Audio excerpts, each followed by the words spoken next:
Unit 5 of the Georgia Department of Education mandated training for school bus drivers. The title of this unit is Driver Discourtesies, Errors, and Violations. The objective of this unit is to teach the driver the importance of professional courtesies and error avoidance while operating a school bus. For our performance standards, the trainee is to be made aware of discourtesies, errors, and violations that tear down a fleet's public image. In this unit, we will cover the following areas: discourtesies that drivers commit that tear down a fleet's good public image, recognizing driver errors, and driver errors that are also traffic violations. Why is it important to you? Your professionalism is on display at all times, today, tomorrow, and every day. And again, as we've mentioned, not only does your performance reflect on that of the entire fleet, but it reflects on the entire school district.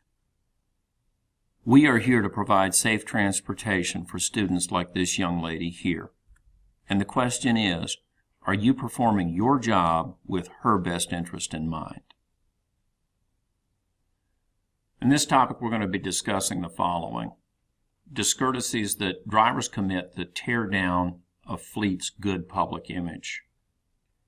Errors in speed control include exceeding the speed limit and passing motorists who are abiding by the law, speeding through towns, restricted speed zones, and residential areas, and driving unnecessarily slow and backing up traffic. Errors in following include following passenger cars too closely, tailgating another bus or truck, or following too closely at night without dimming the lights. Errors in passing include passing when unnecessary, cutting in too sharply after passing. Errors in lane usage include crowding the center line, taking up two lanes, drifting across lane dividers, weaving from one lane to another, or the use of the wrong lane for speed or proper traffic flow. Errors that obstruct traffic include blocking the crosswalk. Make sure that you stay behind the stop line when you have to come to a stop at an intersection. Double parking is also an obstruction that you should avoid, and not providing the opportunity for traffic that has built up after you've loaded or unloaded students to pass you before you proceed back into the lane. Errors in noise and consideration include excessive engine noise, unnecessary use of the horn, racing the engine to hurry pedestrians across the intersection, and splashing pedestrians in wet weather. Okay, some study questions. What are some common areas where lane errors occur?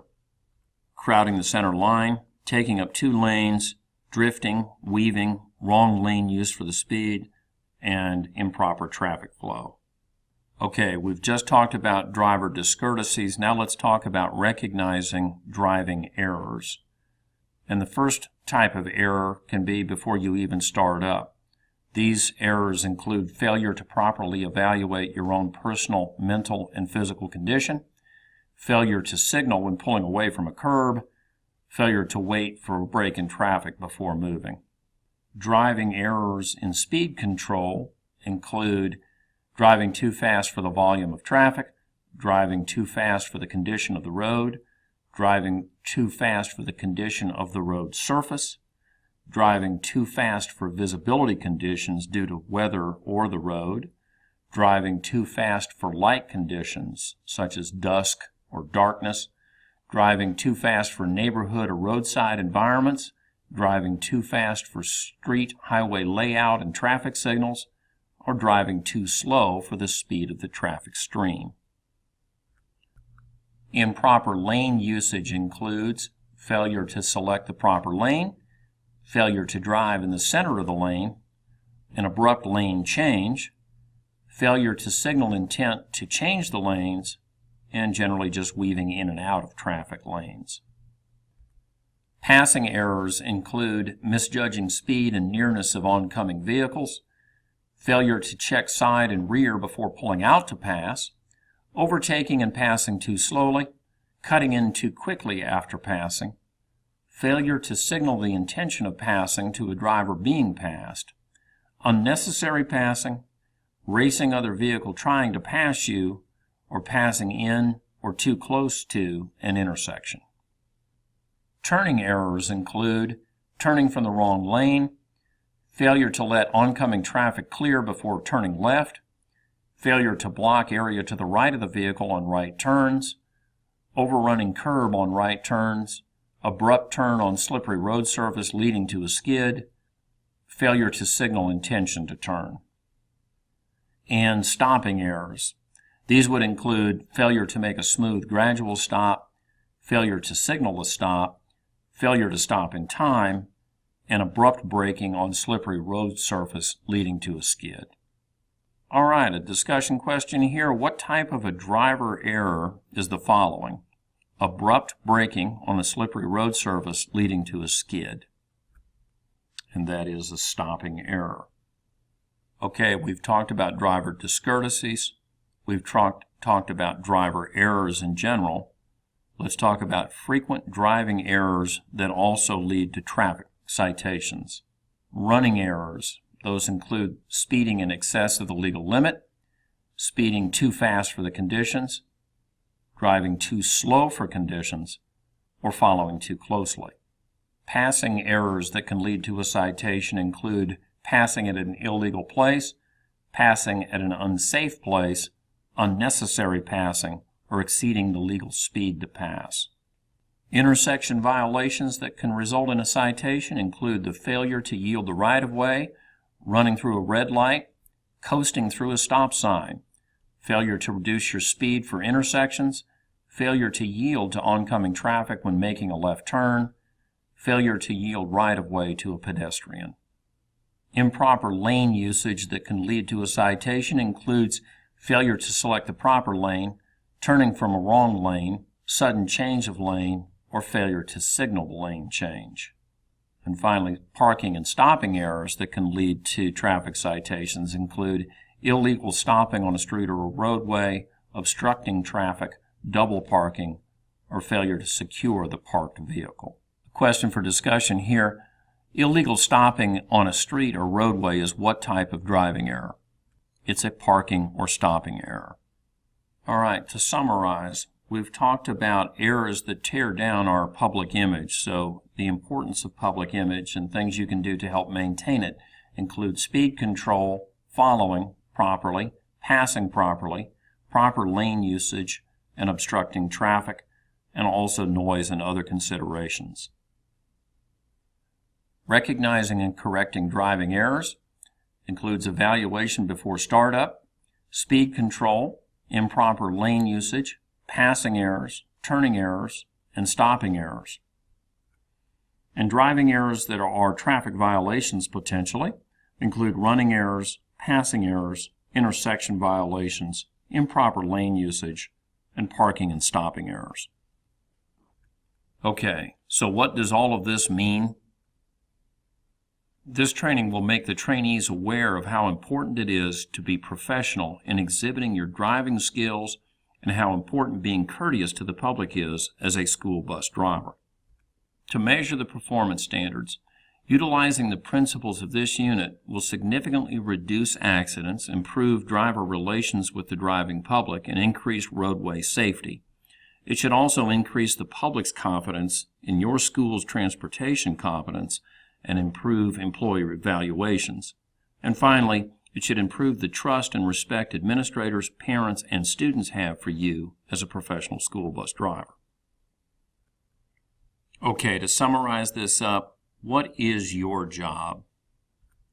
Your job is to protect students like this young lady here and all other persons on your bus.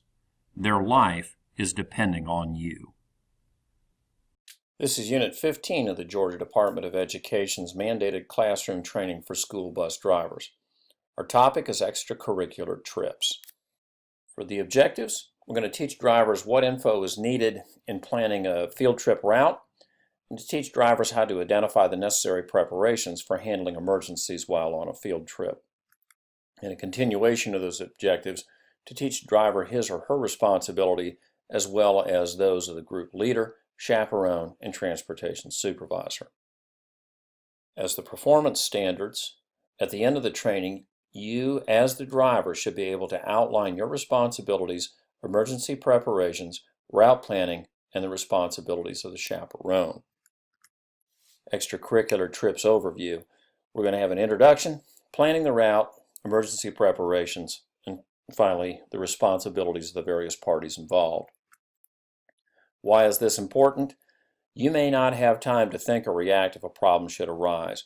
Fire, threat of fire, breakdowns, or being stranded are examples. Be prepared so you are ready to respond. Now let's do a little introduction here. There are numerous problems that can arise when driving on field trips, such as selecting the wrong route. This could cause time delays if you are caught in traffic.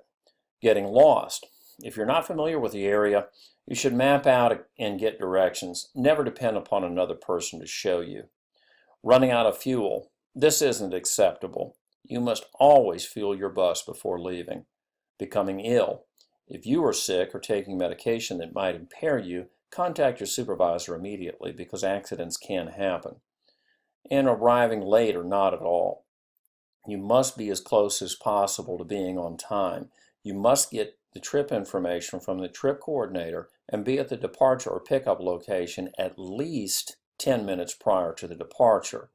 If your group is on a time schedule, any of the above could cause delays. Proper planning can help you to avoid costly time delays and help to avoid unnecessary stress and tension.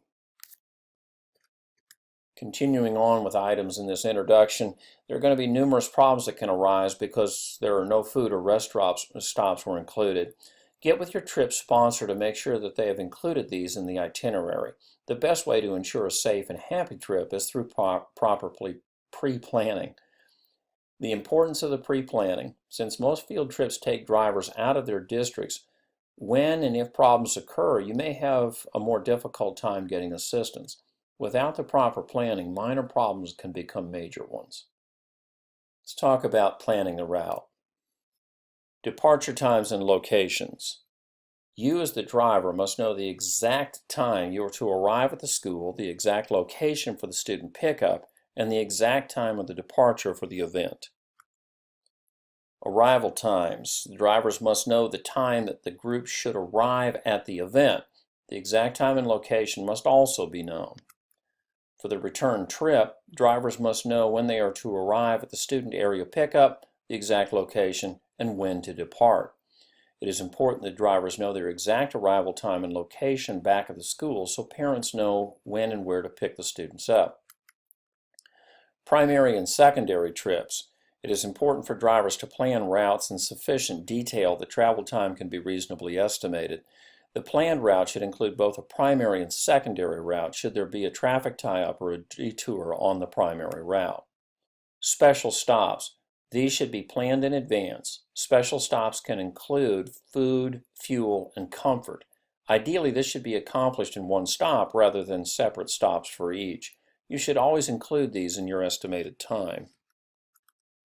And parking locations. You, as the driver, will need to know if there is a special parking area for buses, and if so, where is it located, and who is paying for it if there's going to be a charge. Have some change available for toll roads. Discussion questions? Name the 5 problems that can arise during a field trip. Selecting the wrong route, getting lost, running out of fuel, the driver getting ill, or the driver showing up late or not at all. What are student problems that you might face on a field trip? No food or rest stops for the really long trips, and of course student disciplinary issues. Why is it important to plan the route before a field trip? To keep the driver from having any of the above problems and delays. Okay, let's talk about emergency preparations. Phone numbers of key personnel. Drivers must have available all phone numbers of all key supervisory personnel. Suggested numbers are school offices, transportation personnel, and bus garage personnel. Drivers must also have numbers where they can reach key personnel after hours and in the evenings. You will find these in a driver handbook. Insurance carrier information. Your bus must have a current insurance card at all times. The card should have the name, address, and phone number of the carrier should an accident occur. Radio and cell phones. A radio and cell phone must be on the bus so that the driver has the means to contact emergency agencies to request assistance. You must also make sure the transportation supervisor has your phone numbers before leaving. Students with medical problems. Drivers should be informed in advance of any special student's medical issues. This will allow the driver to plan in advance. And finally, the list of transportation officials. A list of all transportation officials must be on your bus at all times. Make sure you have them before departing. You will find these in your driver handbook. Continuing on with emergency preparations, if possible, have a copy of the Georgia Association for Pupil Transportation Partners in Transportation's list. Each district will have separate rules and regulations regarding accidents and breakdowns. Contact your transportation supervisor for your system's policies. Question: why are key phone numbers important? The answer: to be prepared in case of emergencies or breakdowns. Why is it important to have a cell phone and a radio? In the event your vehicle becomes stranded or disabled. Or let's talk about responsibilities for the drivers, chaperones, and other parties involved. Field trip responsibilities are shared. While on a trip, responsibilities are shared between the driver, the group leader or chaperones, and the transportation supervisor or director. Driver responsibilities include the following, but are not limited to them. A proper pre-trip, security sweep, and post-trip inspection is always required. Obeying all safety regulations, maintaining passenger control, and control of emergency situations. Continuing with the driver's responsibilities, make sure that all food, rest, and fuel stops have been indicated on the trip itinerary. Explain emergency evacuation procedures with the group leader before departing for the trip, and always maintain safe vehicle conditions. Responsibilities for group leaders or chaperones include, but are not limited to, relaying trip plans and safety precautions, providing passenger information, maintaining passenger control, supervision at food, rest, and fuel stops, and at the trip venue. The group leaders or chaperones must have a roster and maintain head counts of all passengers. They are responsible for the passenger instructions and assembly of the students. Responsibilities of the supervisor and director is that they are responsible for knowing what vehicle and driver is available and also providing necessary time for planning and knowing where to communicate with the driver. Okay, name 5 responsibilities of the driver. A proper pre-trip, security sweep, and post-trip inspection, obeying all safety regulations, maintaining passenger control, control of emergency situation, and making sure that all stops are on the trip itinerary. Why is it important to go over emergency evacuation procedures before departing? In the event of a problem that should arise, you would be prepared to respond. Summary and review. The importance of planning your route. Make sure that you have all the necessary arrival and departure times. You understand the location and timing of special stops and where your parking locations would be. Make sure you're prepared for emergencies. Names and phone numbers of the key personnel should be in your possession. Make sure you have adequate communications, radio and cell phones, and any student information that you may have the need to know. Responsibilities of drivers, group leaders, and chaperones include the safety of students at food, rest, and fuel stops, emergency evacuations, safety precautions, and passenger information and supervision.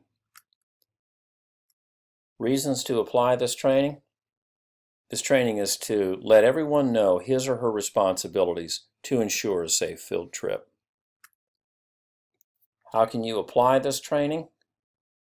You may not have time to think or react if a problem should arise, fire, threat of fire, breakdowns, or being stranded are examples. So be prepared so that you're ready to respond.